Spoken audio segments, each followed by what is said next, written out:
Feste Monachi, umwami wa mbere wayoboye u Rwanda n'igihanga wa mbere ingoma ijana, ayobora u Rwanda mu mwaka w'igihumbi na 1991 kugeza mu mwaka w'igihumbi n'ijana na 24. Laste Monachi, umwami wa nyuma wayoboye u Rwanda n'Ikigeli wa gatanu Ndahindurwa, yavuyeho ku itariki 28 Mutarama mu 1961 mu kinyejana cya 20. Uyu mwami yari atuye i Nyanza, ubu ni mu majyepfo y'u Rwanda. Ubwami ni uburyo bw'ubutegetsi aho igihugu kimwe kiyoborwa n'umuntu umwe witwa umwami. Ubwami si amateka gusa n'isoko y'indangagaciro z'ubu. Ubwami ni uburyo bw'ubutegetsi aho igihugu kiyoborwa n'umuntu umwe witwa umwami. Ariko kandi ubwami si amateka gusa n'isoko y'indangagaciro z'ubu. Mu mateka y'u Rwanda, itandukaniro riri hagati y'abami b'umushumi n'abami b'ibitekerezo rishingiye cyane ku bihe bategetsemo n'imiterere y'amateka yabo. Ibi byiciro bibiri bigizwe n'ingoma z'abami b'u Rwanda nyuma y'abami b'ibimanuka. Mu mateka y'u Rwanda, itandukaniro riri hagati y'abami b'umushumi n'abami b'ibitekerezo rishingiye cyane ku bihe bategetsemo n'imiterere y'amateka yabo. Ibi byiciro bibiri bigizwe n'ingoma z'abami b'u Rwanda nyuma y'abami b'ibimanuka.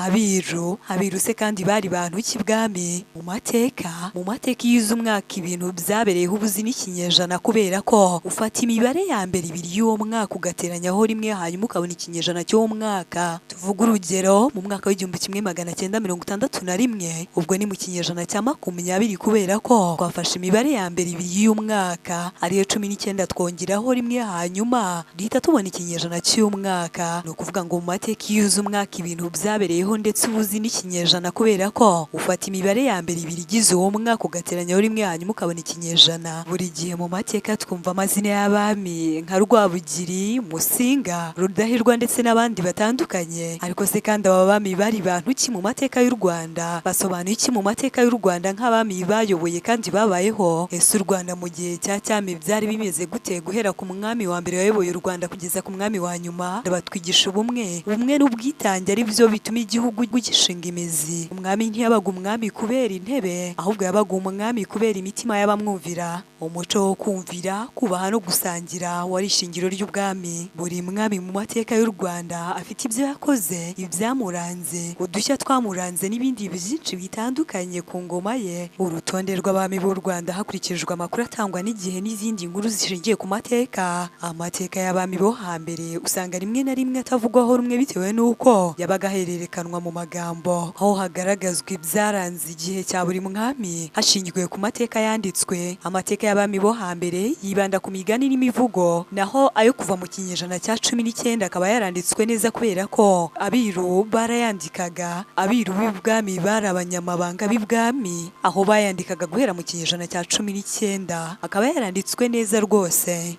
U Rwanda ni igihugu gifitiye amateka yacyo yihariye ajyanye n'ibyo cyanyuzemo, by'umwihariko ajyanye cyane n'ingoma ya cyami yariho mu myaka yo hambere. Impuguke mu mateka Alexis Kagame n'abandi banditse ku mateka y'u Rwanda bavuga ko abami 28 aribo bayoboye u Rwanda kuva ahagana mu myaka y'igihumbi na 1991 kugeza mu mwaka w'igihumbi 1960 mu kinyejana cya 20. Amateka y'u Rwanda kandi agaragaza ko abami bose b'u Rwanda bakomoka mu muryango umwe mu bwoko bw'Abanyiginya. Bamwe mu bami babaye ibihanganye ku bw'inyurabwenge rijimije ryabo ryihariye, abandi babaye indatwa ku bw'ibikorwa by'indashyikirwa mu rugamba rwo kwagura igihugu no kurinda ubusugire bwacyo. Amateka y'u Rwanda kugira ngo ashyirwe mu nyandiko hakoreshejwe ihererekanyabumenyi bwafatwaga mu mutwe, dore ko Abanyarwanda bari abahanga mu kuvuga imivugo, ibyivugo, amahamba, ibisigo n'ibindi. Bakoreshaga ihererekanyabumenyi bafata mu mutwe bitewe n'uburyo bw'ishyinguranyandiko butari buriho muri icyo gihe. Amateka yagiye amenyekana cyane n'abagiye bahiga abandi cyane mu bikorwa by'indashyikirwa. Iyi ikaba ariyo mpamvu nyamukuru usanga ibitabo bivuga ku mateka hari aho bidahuza.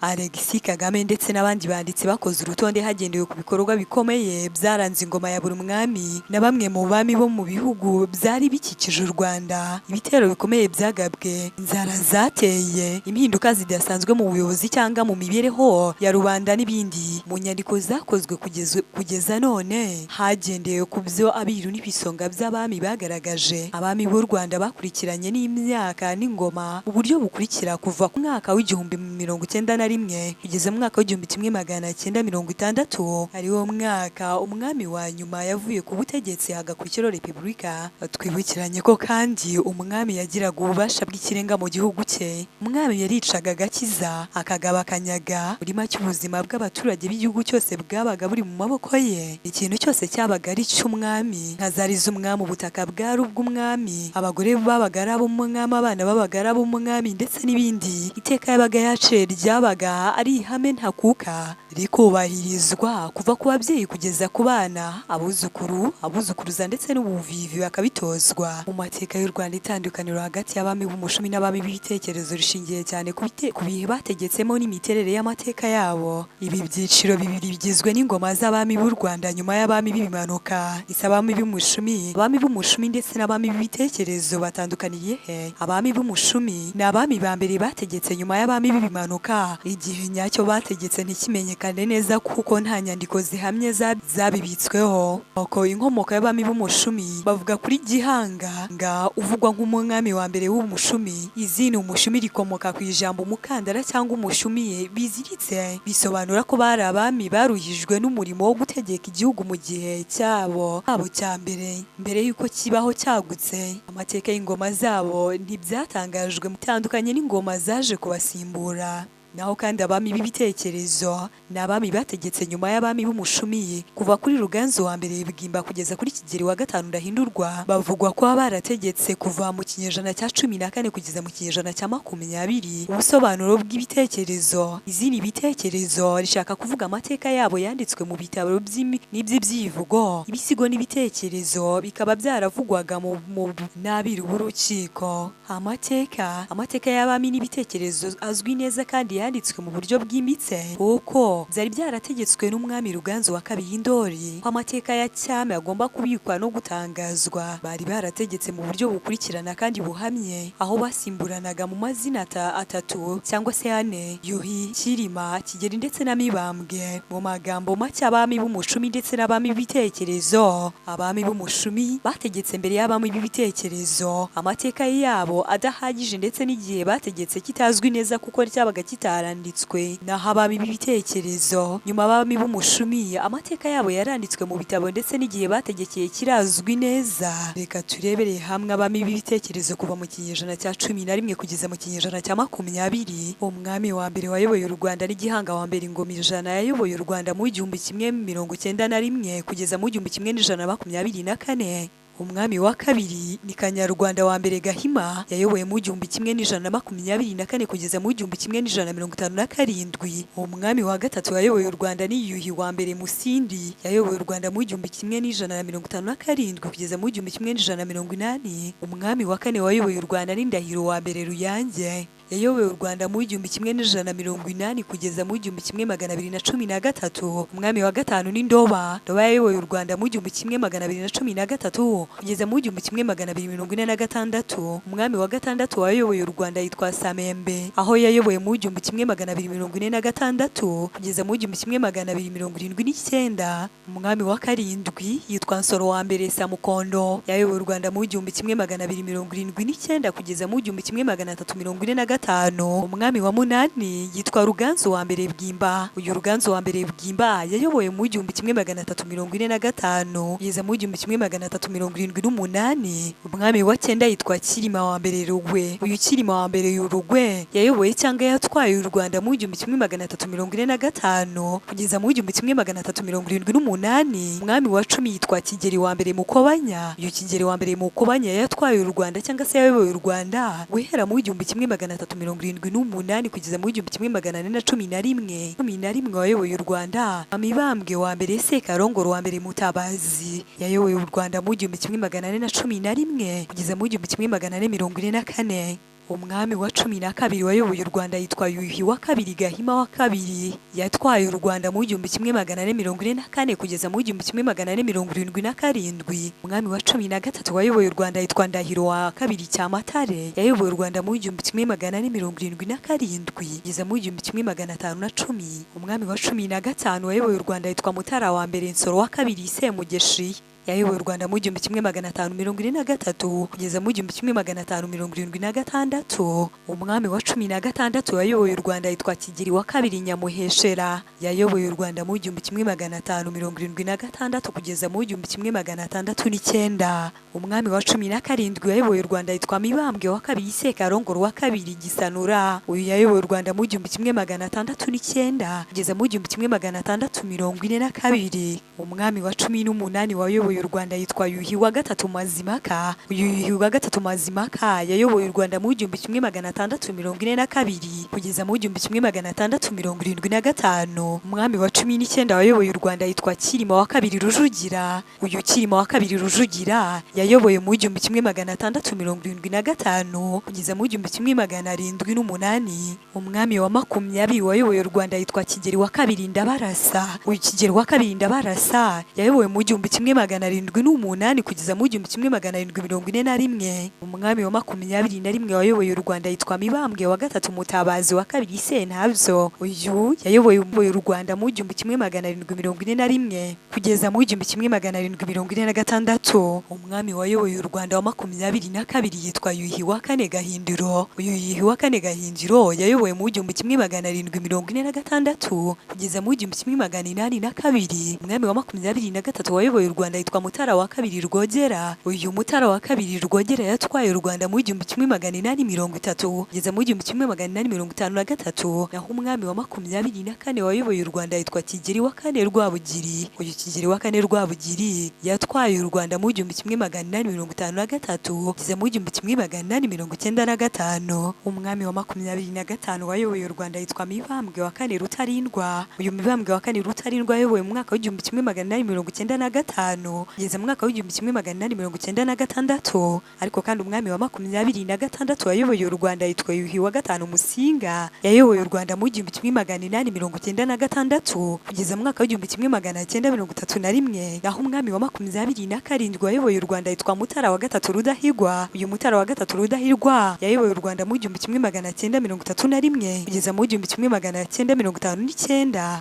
Umwami wa nyuma wa 28 wayoboye u Rwanda yitwa Kigeli wa gatanu Ndahindurwa nk'uko twabivuze, uyu Kigeli wa gatanu Ndahindurwa akaba ari we mwami wa nyuma wayoboye u Rwanda, akaba ari umwami wa 28 nk'uko amateka bivuga. Uyu mwami Kigeli wa gatanu Ndahindurwa yayoboye u Rwanda cyangwa se yatwaye u Rwanda mu 1959 kugeza mu 1961. Hanyuma u Rwanda ruhita rutangira kuyoborwa na Repubulika, biva ku buyobozi bwa cyami bigera ku buyobozi bwa Repubulika mu mwaka wa 1961 mu kijana cya 20. Nubwo buri wese agira umwihariko we, hari abafite amateka adasanzwe bitewe n'ibyaranze ubutegetsi bwabo cyangwa se ubwami bwabo. Abami b'u Rwanda bafite amateka yihariye n'aba bakurikira: Gihanga wa mbere Ngomijana afatwa nk'umwami w'icyatwa washinze ingoma y'u Rwanda. Amateka avuga ko nk'umwami w'icyatwa wazanye ubudushya mu bintu by'ibanze harimo nk'ubuzima, umuriro, amatungo ndetse no gucura ibyuma. Undi mwami ufite amateka yihariye ni Ruganzu wa kabiri Ndoli.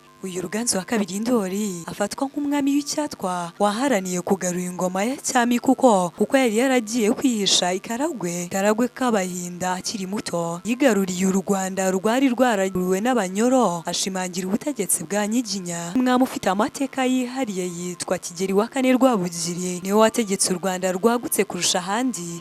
Azwi cyane mu majyepfo ya gisirikare n'ubutegetsi kandi akaba yaragabanyije u Rwanda mu ntara n'uturere. Yapfuye ahagana mu 1895 akurikirwa n'umuhungu we. Umwami ufite amateka yihariye yitwa Mutara wa gatatu Rudahirwa. Mutara wa gatatu Rudahirwa yabaye umwami wa mbere w'u Rwanda wabakijwe mu idini Gatolika. Yagize uruhare rukomeye mu iterambere ry'u Rwanda, harimo gufasha abatishoboye. Ni nawe wabaye umwami muremure kurusha abandi muri Afurika. Undi mwami ufite amateka yihariye Kigeli wa gatanu Ndahindurwa, umwami wa nyuma, yabaye umwami wa nyuma w'u Rwanda. Yakuwe ku butegetsi mu 1961. Repubulika yashyirwagaho yakomeje kwiyita umwami kugeza apfuye mu 2016 mu kinyejana cya 21. Mu mateka y'umwami Gihanga wa mbere Ngomijana, u Rwanda rwagiye rutegekwa n'abami batandukanye kuva mu bwaho kugeza ubwo abanyamateka bagabanyamo ibyiciro bitatu: abami b'ibimanuka, abami b'umushumi n'abami b'ibitekerezo. Abami b'ibimanuka bakomoka kuri Shyerezo, abami b'umushumi ni abatazwi igihe bategekeye n'ibyabaye ku ngoma zabo, naho abami b'ibitekerezo ni abami bazwi neza igihe bategekeye n'ibyabaye ku ngoma zabo. Abami b'ibimanuka bahereye kuri Shyerezo bakagera kuri Kazi. Rwanda rwagiye rutegekwa n'abami batandukanye kuva mu bwaho kugeza ubwo abanyamateka babagabanyamo ibyiciro bitatu, ari byo abami b'ibimanuka, abami b'imishumi n'abami b'ibitekerezo. Naho abami b'umushumi bahera kuri Gihanga cyahanze inka n'ingoma bakagera kuri Cyilima wa mbere Rugwe. Abami b'ibitekerezo ari nabo ba nyuma bahera kuri Kigeli wa mbere Mukobanya, umwami wa nyuma ari we Kigeli wa gatanu Ndahindurwa. Reka turebere hamwe nk'amateka y'umwami wa mbere Gihanga wa mbere Ingoma Ijana. Uyu mwami wa mbere akaba ari umwami w'umushumi. Gihanga wa mbere Ingoma Ijana watwaye u Rwanda mu 1191 kugeza mu 1124. Uyu mwami witwa Gihanga Ngoma Ijana avugwaho byinshi kandi agafatwa nk'umwami. Gusa umuntu ashobora kwibaza niba mbere yaho nta Rwanda rwabagaho. Iyo umuntu ahereye ku mateka y'abami b'ibimanuka bivugwa ko bakomokaga mu ijuru, ugasanga bivugwa ko mu burasirazuba bw'u Rwanda hitwa ku rutare rwa Kinani, aho baje basanga hatuwe kandi hategekwa muri icyo gihe n'uwitwaga Kabajeba wo mu bwoko bw'Abazigaba. Uyu mwami yitwa Gihanga wa mbere Ingoma Ijana. Mu ntangiriro z'ubutegetsi bwe Gihanga nta ngoma yimanye, ahubwo yategekeshaga ibintu bibiri ari by'inyondo n'inkindi, igikoresho cy'umuziki bita urusengo. Gushyiraho ingoma nk'ikimenyetso cy'ubwami ngo yabaga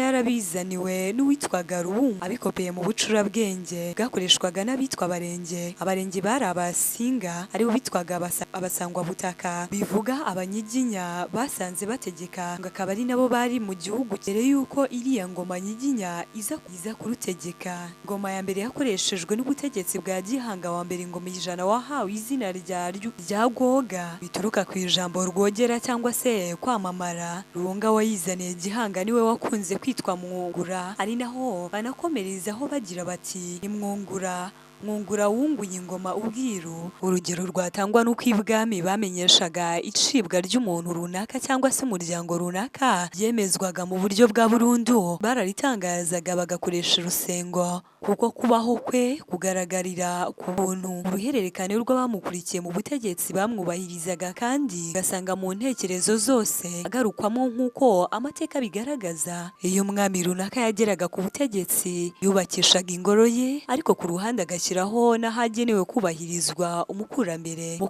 Gihanga ari we bitaga urukamishirizo. Uretse n'ibyo kandi, aho umusezero cyangwa se imva y'umwami wa Gihanga wari ku gasozi ka Muganza, mubonaho hakoreshwaga imihango yo kumuterekera. Ahagana ibwami hakaba barahoherezaga abiru bo kuhakorera imihango yabugenewe. Akaba indi mihango yamukorerwaga yari ishingiye ku nka, ikaba yarakorwaga n'abo mu muryango bita abaheka. Umutware wabo agatura irunda, ndetse akaba yarafatwaga nk'umwiru mukuru w'inka. Ntabwo wakwirengagiza ubwoko bw'Abatsobe, ntabwo ngo bukomoka kuri Gihanga, wo bukomokaho yitwa Rutsobe. Umuryango nawe ukaba waraje kubahwa ibwami kubera imihango y'ubwiru yakorwaga. Umuryango w'Abatsobe wari ufite agaciro mu butegetsi bwite bw'igihugu, kuko bari barashinzwe imihango y'ibwami ijyanye n'umuganura mu karere k'Ibumbogo. Bakagira n'umutwe w'ingabo wayoboraga witwaga Gakondo ukomoka kuri Gihanga. Ikindi kivugwa kuri Gihanga ni uko igihugu yategekaga cyarengaga imbibi z'u Rwanda ubu tuzi. Ibi bigashimangirwa ku ntekerezo zigaragara ku butegetsi bwe bwageraga hakurya mu burengerazuba bwa Kongo, aho bita mu Bunyoro, ndetse n'ahitwa mu Bihindangoma hakurya ya Rucubu. Ahandi hagaragaraga ari iby'amateka bishobora kwemezwa ko Gihanga yabayeho mu majyaruguru y'u Rwanda ahitwa mu Buhanga, hagati ya Nyamutera na Nyakinama. Kuba hazi amazina y'uturere twa kera, aha hagaragara ibigabiro by'aho uyu mwami yari atuye, ariko umuntu akaba atakwemeza ko ibyo bigabiro bigihari magingo aya kubera ibikorwa by'ubuhinzi n'imiturire bihari. Imwe mu mihango yakorerwaga muri aka gace yabaga yaratangiye ku ngoma y'umwami Yuhi wa kabiri Gahima, ari nabwo umutwe w'ingabo zitwa Gakondo zatandukanaga undi murwa wa Gihanga uvugwa mu mateka wari ahitwa Nyamirembe, cyangwa se aho uyu mwami ngo yabaga yarageneye umuhungu we Kanyarwanda azaba ari we umusimbura ku ngoma amaze gutanga. Ikindi mu mateka agaragaza avuga ko Gihanga yagiye abyara abana batandukanye badahuje ba nyina, ko nawe yari afite abagore benshi nk'uko byari bisanzwe bimenyerewe mu Rwanda rwo hambere. Umugore wa mbere wa Gihanga ari we witwa Nyamususa, akaba umukobwa wa Jeni ko bw'Abarengera, akaba yarabyaranye n'uyu mugabo Kanyarwanda Gahima wamusimbuye ku ngoma. Ese wa Mushambo ukomoka mu bwoko bw'Abashambo, se waba wifuza ko muri aba bami 20 28 twavuze bayoboye u Rwanda, waba wifuza ko hari umwami twagarukaho tukava imuzi n'umuzingo ibyaranze ingoma ye cyangwa se ibyaranze ubutegetsi bwe? Wabitwandikira muri comment, hanyuma tukazagaruka tuvuga mu buryo burambuye umwe mu mateka byaranze uwo mwami cyangwa se byaranze ingoma ye. Ariko kandi wakoze gufata uyu mwanya, yose maze ukabana natwe. Njye wumvaga Niyonkuru Carine, naho iyi ni Niyonkuru Media. Wibuka gukora subscribe, share, like na comment kugira ngo tujye dukomeza kwibanira nawe hano kuri Niyonkuru Media. Anatekereza ko kandi umeze neza, wowe utameze neza ibihe birahinduka. Uyu munsi ushobora kubona byanze, ariko hamwe n'Imana, hamwe no gusenga ibintu bikagenda neza. Icyo mpora mbifuriza, Imana ikomeze yagure kandi yobore intambwe zanyu. Ufite ikibazo, igitekerezo cyangwa inyunganizi, nta kibazo wabiza hano muri comment section. Turabakunda cyane hano kuri Niyonkuru Media.